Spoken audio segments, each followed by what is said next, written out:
ఈ ధనుస్సు రాశి వారికి ఈ వారంలో మొత్తం 4 గ్రహాలు అనుకూలంగా ఉన్నాయి. ఎక్కువ సుఫలితాలను, లాభాలను ఈ వారంలో మీరు అందుకోగలుగుతారు.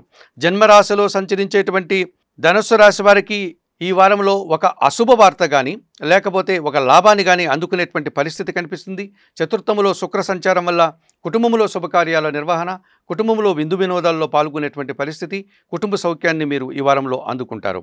చతుర్థ భావంలో బుధ సంచారం వల్ల బ్యాంకు లావాదేవీలు, వ్యాపారాభివృద్ధి, ఆర్థికాభివృద్ధి అనుకూలంగా ఉంది. దశమ భావంలో కేతు సంచారం వల్ల మీరు నిరాడంబరంగానే భగవంతుని ఆశీస్సులతో వృత్తి, ఉద్యోగ, వ్యాపారాలన్నీ కూడా సజావుగా ముందుకు తీసుకెళ్లే పరిస్థితి కనిపిస్తుంది. పంచమ భావంలో రవి సంచారం వల్ల అధికారులతో మనస్పర్ధలు, సంతానంతో మనస్పర్ధలు వచ్చేటువంటి పరిస్థితి కనిపిస్తుంది. ఈ రాశి వారికి ఈ వారంలో ఆది, శుక్ర, శనివారాలు అనుకూలంగా ఉన్నాయి.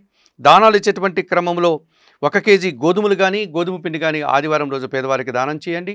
స్తోత్ర పారాయణం విషయంలో సూర్యాష్టకం నిత్యం చదువుకోండి.